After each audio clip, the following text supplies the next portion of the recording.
지난주에 히브리서 말씀을 처음으로 나누면서 서론을 좀 말씀을 드렸는데요. 또 시간이 좀 지나서 제가 잠깐 요약해서 말씀을 드리고 오늘 내용을 좀 전달하면 좋을 것 같습니다. 이 히브리서를 받는 공동체는 예수님께 직접 복음을 들은 사도들이 전해준 복음을 받아들인 공동체입니다. 아마도 이 공동체는 AD 49년 글라우디오 황제에 의해서 로마에서 추방을 당했던 시기에 아마 중상, 박해, 재산의 몰수를 당하고 로마에서 쫓겨난 그리스도인 공동체로 추정을 해볼 수가 있습니다.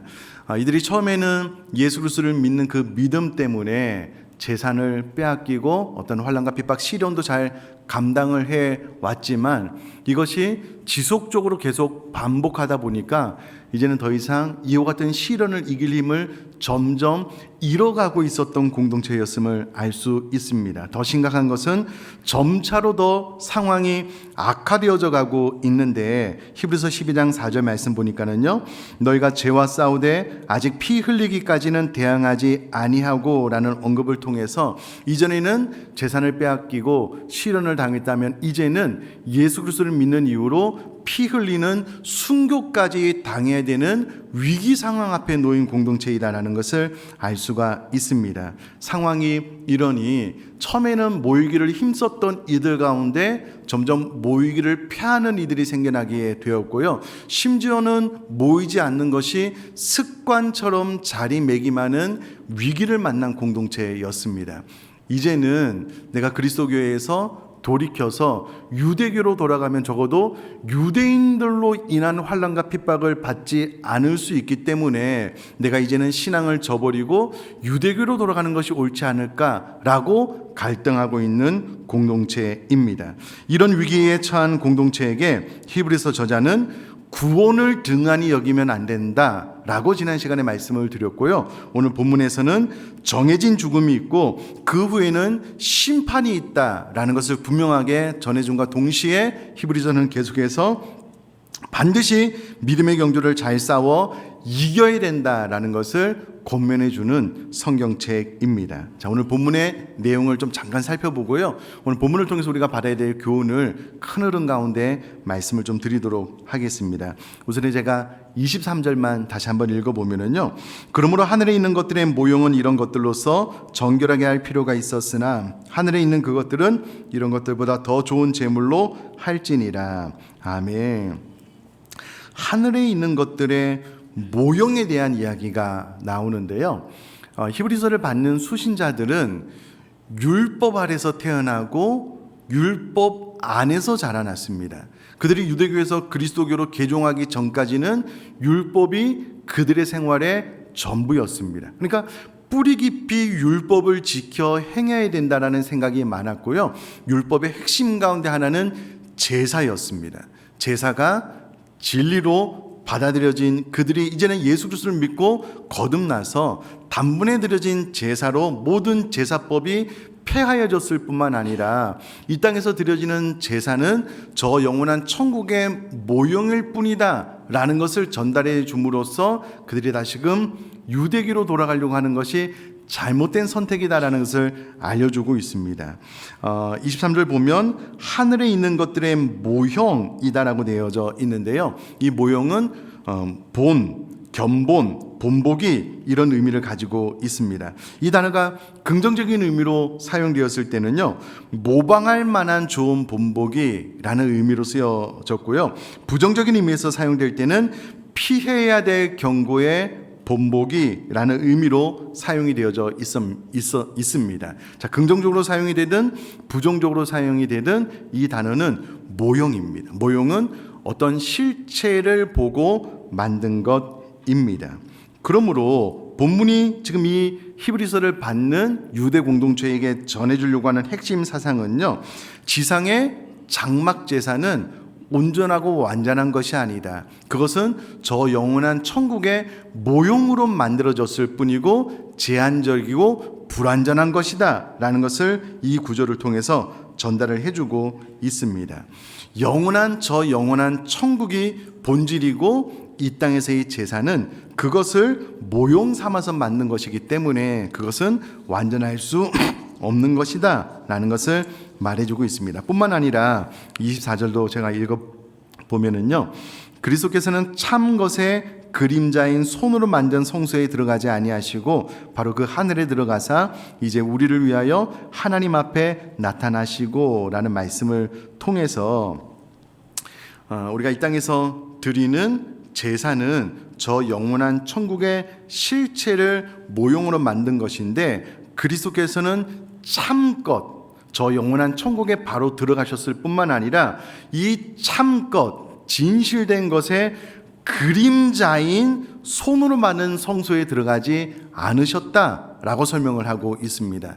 자, 이 이야기를 듣는 히브리서 수신자들은요, 이때 당시에 유행했던 플라톤의 이데아 사상을 잘 알고 있었고요. 이 구조는 플라톤의 이데아 사상을 비추어서 설명하고 있는 내용인데요.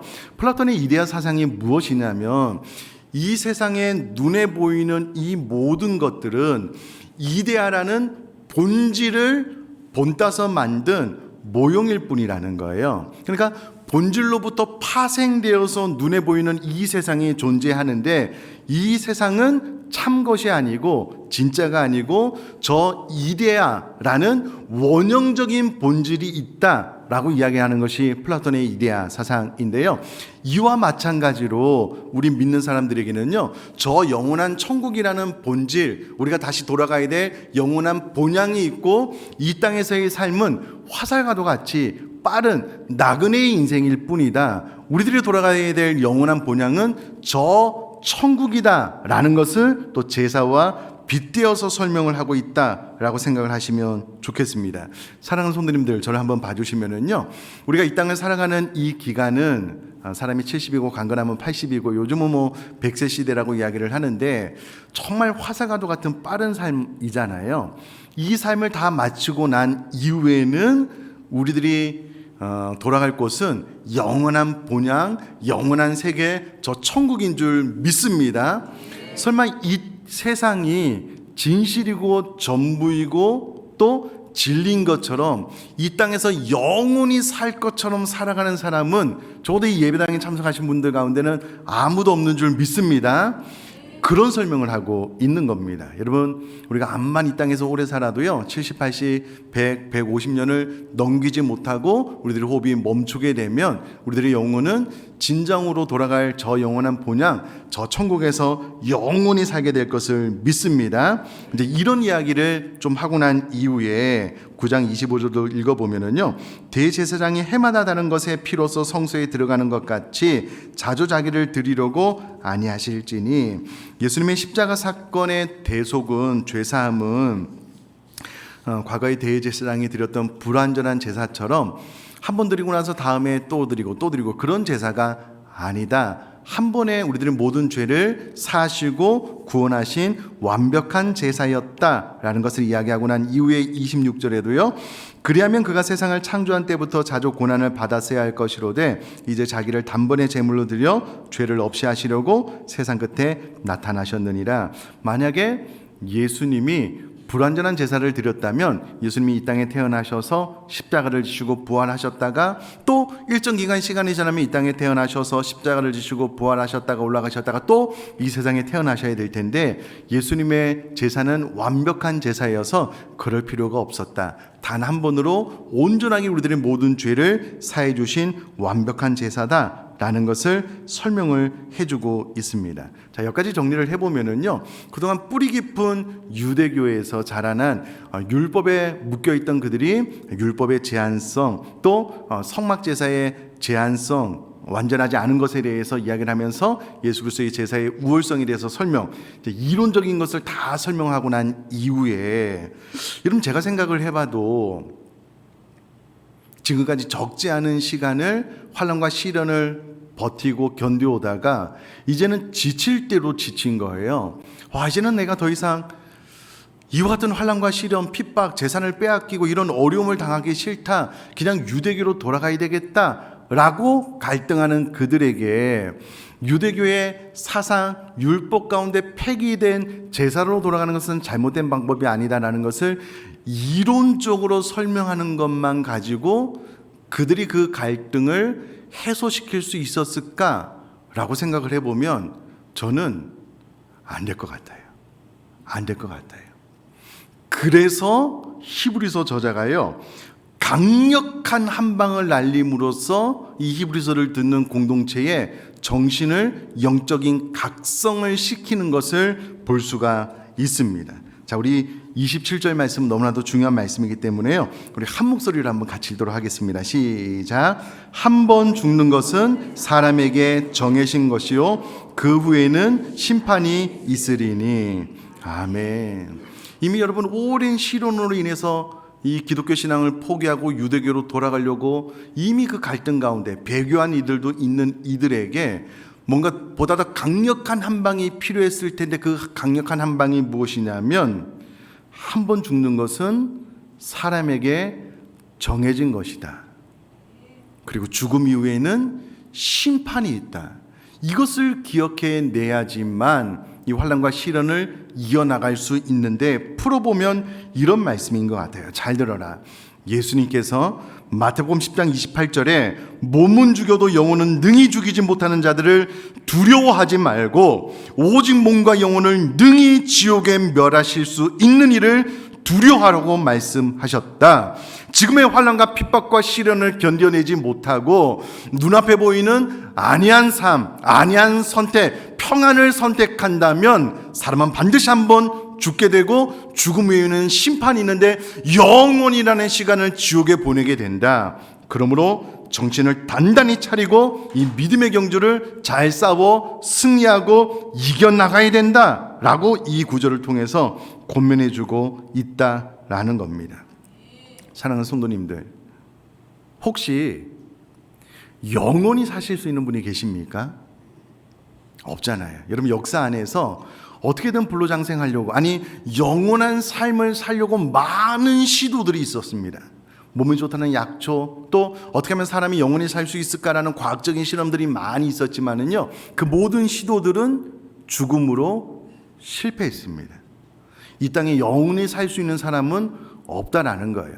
적어도 이 부분은 믿는 자나 믿지 않는 자나 우리 모두가 인정하는 바입니다. 근데 중요한 것은 그렇게 죽음으로써 우리 인생이 끝나는가, 무로 돌아가는가, 그렇지 않다는 거예요. 죽음 이후에는 심판이 있다라고 27절에 명확하게 이야기를 하고 있습니다. 여러분, 이런 설교는 좀 듣기 어려우시겠지만 성경이 정확하게 기록하는 바이기 때문에 성경이 말하는 말을 가감없이 제가 그대로 한번 전해보려고 합니다. 우선에 사람이 죽으면은요, 끝난다, 무로 돌아간다, 우리들의 영혼은 멸절된다 라고 말하는 분들이 계십니다. 그러니까 죽음 이후에 내세를 인정하지 않는 분이 계십니다. 그러나 성경은 정확하게 우리 인간은 죽음으로서 끝나지 않고 죽음 이후에 내세, 천국과 지옥이 있을 뿐만 아니라 육체는 흙으로 만들어졌기 때문에 흙으로 돌아가서 썩어서 없어지겠지만 우리 안에 눈으로 보이지 않는 마음이 있는 것처럼 눈에 보이지 않는 영혼은 영원히 산다라고 기록을 하고 있습니다. 뿐만 아니라 우리 사람의 영혼은 우리 의식을 가지고 영원히 살아간다라고 성경이 이야기를 해주고 있습니다. 그럼 성경에 보면 누가복음 16장에 보면은요, 예수님께서 나사로와 부자에 대한 이야기를 쭉 해주고 계시는데요, 지옥에 간 부자도 천국에 간 나사로도 서로를 알아봐요. 아브라함도 알아보고요. 이게 무슨 말이냐면 이 땅에 살면서 가지고 있었던 의식을 죽음 이후로도 가지고 간다는 거예요. 죽음 이후로. 그러므로 사람은 죽음으로써 무로 돌아가고 우리 영혼도 사라지고 의식도 완전히 다 사라지느냐? 그렇지 않고요, 죽음 이후로 우리가 이 땅에 살면서 가지고 있었던 의식을 그대로 가지고 영원히 산다라고 성경은 이야기를 해주고 있습니다. 뿐만 아니라 여러분, 죽음 이후의 내세 천국과 지옥은 분명한 대조를 이루는 곳이다라고 성경이 이야기를 해주고 있는데요. 누가복음 16장 25절 말씀 제가 읽어볼게요. 아브라함이 이르되 너는 살았을 때에 좋은 것을 받았고 나사로는 고난을 받았으니 이것을 기억하라. 이제 그는 여기서 위로를 받고 너는 괴로움을 받느니라. 여기는 천국이고요. 천국은 위로의 나라, 지옥은 괴로움을 받는 곳이다 라고 이야기를 함으로써요, 천국과 지옥을 뚜렷하게 대조하여서 설명하고 있는 것을 볼 수가 있습니다. 천국은 여러분 위로의 나라, 위로의 장소입니다. 요한계시록 21장에 보니까는요, 거기는 눈물이 없으며 고통이 없으며 질병이나 죽음이 없고 다시는 상처가 없는 곳이다 라고 새하늘과 새 땅을 설명을 해주고 있습니다. 눈물이 없다라는 것은요, 우리가 이 땅을 살아가면서 당했던 모든 아픔과 슬픔을 주님께서 친히 우리 눈의 눈물을 닦아주심으로써 위로해 주시는 위로의 나라다, 그곳이 바로 천국이다 라고 설명을 해주고 있습니다. 반면 지옥은 괴로움이 지배하는 나라입니다. 그럼 성경이 지옥을 묘사할 때요, 세 가지 개념이 등장을 하는데, 첫 번째가 불꽃입니다.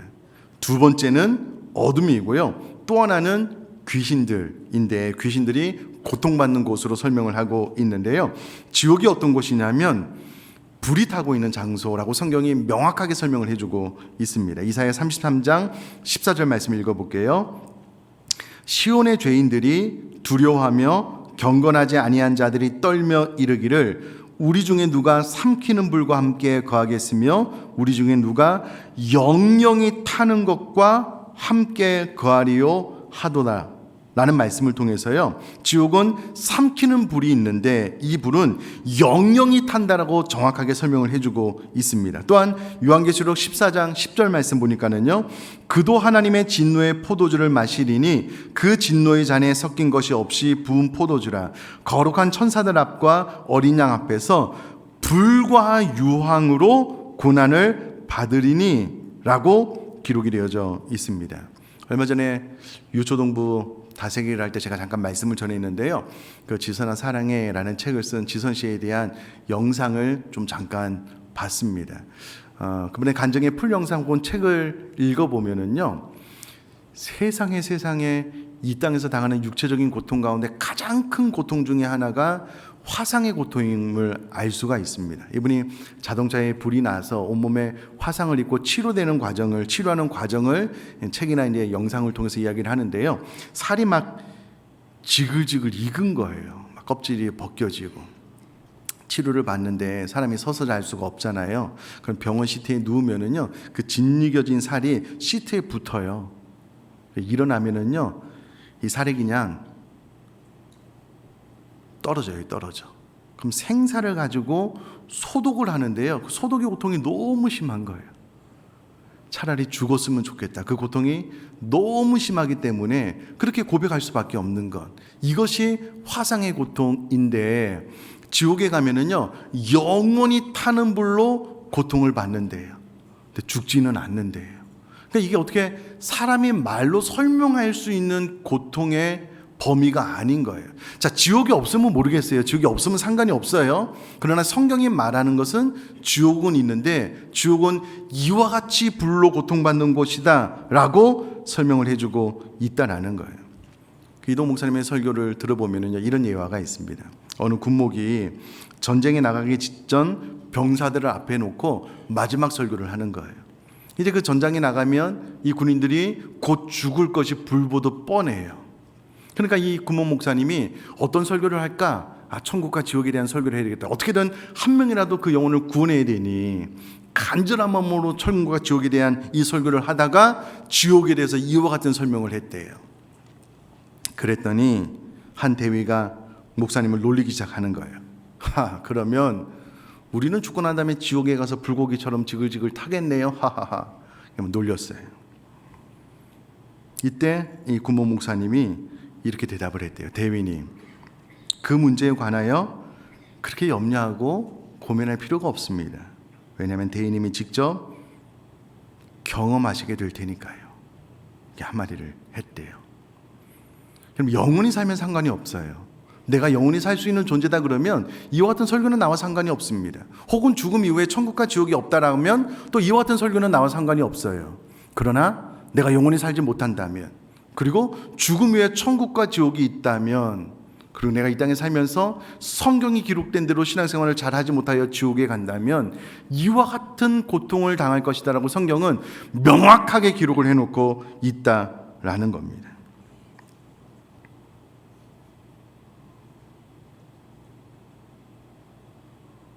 저는 땀이 많이 나는 사람이에요.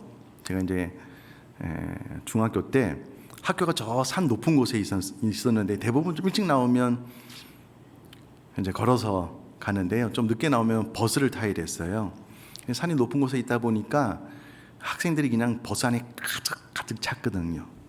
지금도 잊을 수 없었던 하루를 기억해요. 아침에 막 허겁지겁 나와서 버스를 탔는데 아니나 다를까 막 버스가요, 진짜 이게 과장이 아니고요, 사람이 너무 많이 타서 이 버스가 이제 팡 터질 것처럼 학생들이 많이 탔어요. 뜨거운 여름, 물론 아침 시간이기는 했지만 에어컨이 고장 났어요. 한 25분 정도 가는 차 안에서, 안 그래도 저는 땀이 많은데 땀이 막 비 오듯 했던 경험을 했는데요, 그 시간을 지금도 잊을 수 없어요. 제가 그때 무슨 생각을 했냐면, 그냥 불이 나오는 곳이 아니고, 야, 이렇게 뜨겁지도 않았죠. 사실은 막 45도를 넘거나 그런 계절은 아니었으니, 지옥이 이런 곳이라면 나는 가면 죽겠다, 그런 생각했어요. 그냥 땀이 막 비 오듯 하는데도. 여러분, 지옥은 불타는 곳이래요. 안타까운 곳은 영원한 곳이래요. 어떻게든 지옥이 있다면 가면 안 되는 거예요. 성경은 정확하게 있다고 하니 우리도 이것을 믿는 사람들 아니겠습니까? 지금 히브리서 기자가 이 이야기를 하는 거예요. 잘 들어라. 우리는 반드시 한 번은 죽는다. 그리고 죽음 이후에는 심판이 있다. 지금 잠깐 재산을 빼앗기고 이런 환난과 시련, 지금 피 흘리기까지 그런 순교의 자리까지 나가지도 않았는데 앞으로 그런 시간이 있을 것이다. 그런데 이와 같은 시련을 잠깐 견디지 못해서 유대교로 돌아가고 이 믿음을 저버리고 배교하게 된다면 너는 죽을 것이고 죽음 후에 반드시 심판은 있는데 네가 어떤 판단을 해야 될지 생각해 보라. 이런 권면을 지금 히브리서 기자가 하고 있다라는 거예요. 뿐만 아니라 지옥은 어둠의 장소라고 이야기를 하는데, 마태복음 25장 30절 말씀 보니까는요, 이 무익한 종을 바깥 어두운 데로 내쫓으라. 거기서 슬피 울며 이를 갈리라 하니라 라는 말이 있습니다. 생각을 해봐요. 이게 어떤 고통일까? 물론 저도 엘리베이터 안에 잠깐 갇혀본 경험이 있습니다. 근데 그렇게 어둡지는 않았고요. 잠깐. 근데 야, 이게 하루가 지나고 이틀이 지나는데 빛 한 줄기 들어오지 않아? 근데 이곳에서 내가 좀 한 달 정도를 살아야 돼? 이게 생각을 해보면은요, 이게 정말 끔찍하더라고요. 여러분, 혹시 그런 기사 보신 적 있으실 것 같아요. 등대에서 이제 일하는 일인데요. 이게 바다에서 이제 먼 바다인가요? 먼 바다인가 봐요. 하는 일이 너무 단순해요. 저녁에 등대에 불 켜는 거예요. 또 날 밝으면 등대에 불 끄는 거예요. 한 달에 몇 번씩 이제 헬리콥터로 이제 먹을 것 배달을 해주는데 인터넷도 안 되고 아무것도 안 돼요. 그거 1년만 하면 천문학적인 비용을 준대요. 저는 가고 싶어요. 한번 해보고 싶어요. 자, 그런데 혼자 해야 된대요. 혼자 1년을. 인터넷도 안 되고 아무것도 안 되고 먹을 것은 착착착 배달을 해주고 천문학적인 비용을 주는데요, 일할 사람이 그렇게 많지 않나 봐요. 여러분, 혼자 있다는 것이 그렇게 어렵고 힘든 일인데, 그럼 지옥은 어두운 곳이래요. 그래서 여러분, 영원이라는 시간을 보내는 것을 생각을 해보면 너무나도 끔찍한 일이잖아요. 어쨌건 성경이 그렇게 이야기를 하고 있습니다. 뿐만 아니라 천국은 지옥과 서로 떨어져 있어서 왕래가 불가능한 곳이래. 누가복음 16장 26절 보니까는요, 그뿐 아니라 너희와 우리 사이에 큰 구렁텅이가 놓여 있어 여기서 너희에게 건너가고자 하되 갈 수도 없고 거기서 우리에게 건너올 수도 없게 하였느니라. 일단 천국과 지옥으로 가게 되면은요, 왕래가 안 된다는 거예요. 서로 이동이 안 된다는 거예요. 일단 어느 곳으로든 한 곳에 가게 되면 영원히 그곳에 살게 된다라고 하는데, 그러므로 여러분 이 구절만 봐도요, 죽은 이후에는 제2의 두 번의 기회가 없다라는 것을 알 수가 있어요. 어떤 종교는 죽은 자를 위해서 헌금을 많이 하면 지옥에서 천국으로 하나님께서 옮겨주신다. 헌금 많이 해라. 말도 안 되는 소리입니다. 큰 구렁텅이가 있어서 절대 왕래가 불가능해요. 이 땅에서의 삶이 영혼이라는 것을 한번 딱 선택하게 하면은요, 이후로는 그곳에서 지속적으로 삶을 살아야 된다라는 겁니다.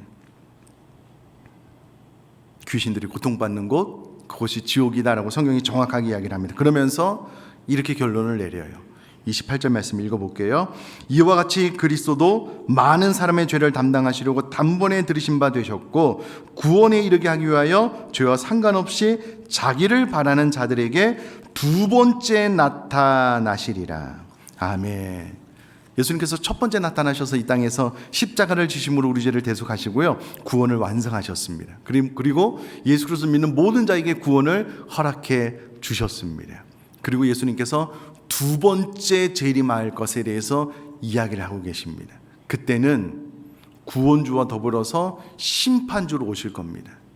예수 그리스도를 성경에 기록된 바대로 잘 믿지 않은 사람들은 영원한 지옥 형벌을 보내는 심판주로, 그러나 예수님을 잘 믿고 따른 말씀 그대로 산 사람들은 구원주로 예수님께서 두 번째 이 땅에 오실 것에 대해서 이야기를 하고 있습니다. 이거보다 더 강력한 말씀이 있을까? 참, 이 구절은 히브리서 저자가 성령의 감동에 의해서 그 공동체에게 정말 강력한 한방이 되겠구나라고 생각을 했거든요. 마찬가지로 우리는 어떻습니까? 우리는 잠깐 편안한 생활, 그냥 뭐 잠깐 온라인으로 예배하고 뭐 교회 좀 한두 번 안 가도 되지, 그러다가 뭐 1년에 몇 번 가게 되는, 그러다가 아예 교회를 안 나오게 되면 그 끝에 구원이 있지 않습니다. 제가 명확하게 말씀드릴게요. 명확하게 말씀을 드릴게요. 그 끝에는 지옥이 있습니다. 지옥이 있습니다. 그리고 지옥은 이와 같은 곳입니다. 그러므로 어떠한 환난과 시련, 또 내 삶에 안주하고 편한 것을 선택하려고 하는 마음이 내 안에 있다면 정신을 번쩍 차리셔야만 됩니다. 그리고 성경이 기록한 바 그대로 신앙생활, 믿음생활을 잘해서 저 영원한 천국 갈 수 있기를 주님의 이름으로 부탁드립니다. 여러분, 제가 드리고 싶은 말씀은 이것이에요. 그러면 이 히브리서 기자가 이와 같은 무서운 죽음 이후의 심판에 대한 이야기를 함으로써 이 히브리서를 받는 성도님들에게 뭔가 좀 두려운 마음을 심어줘서 어떻게든 신앙생활을 잘하게 하려고 하는 의도가 있었을까? 아닙니다. 그렇지 않습니다. 여러분, 히브리서 11장 이하를 쭉 보면은요, 우리들에게 믿음, 우리들에게 구름같이 허다한 증인들이 있다는 거예요. 그들이 다 예수 그리스도를 믿음으로 말미암아 죽음과 토백, 현행과 돌에 맞아 죽는 그 모든 것들을 기쁨으로 감당한 무수히 많은 사람들이 있다는 거예요. 그들을 바라보면서 우리 또한 신앙생활을 행복하게 하자라는 것이 히브리서 기자의 도전이고 설명입니다. 그러니까 막 천국과 지옥에 대한 이야기를 하면서 막 두려운 마음을 심어주면서 막 무섭게 신앙생활에서 천국 가야 되는 것 아니냐, 그런 의미가 아닌 거예요. 우리에게는 구름같이 허다한 너무나도 많은 그리스도인들, 정말 믿음으로 말미암아 거듭난 사람들이 있고요, 지금도 순교의 현장에서 복음을 증거하는 많은 성도사님들이 계신 거예요. 그들을 바라보면서 믿음의 경주를 인내로, 즐거움으로, 기쁨으로, 소망 가운데 하자라고 말씀하는 것이 이 히브리서 성경이기 때문에 단순히 지옥이 무서워서 나 천국 가야 되겠다, 그런 신앙생활이 아니라 저 영원한 천국을 소망 가운데 바라보면서 승리하는, 인내하는 저와 여러분 될 수 있기를 주님의 이름으로 부탁드립니다.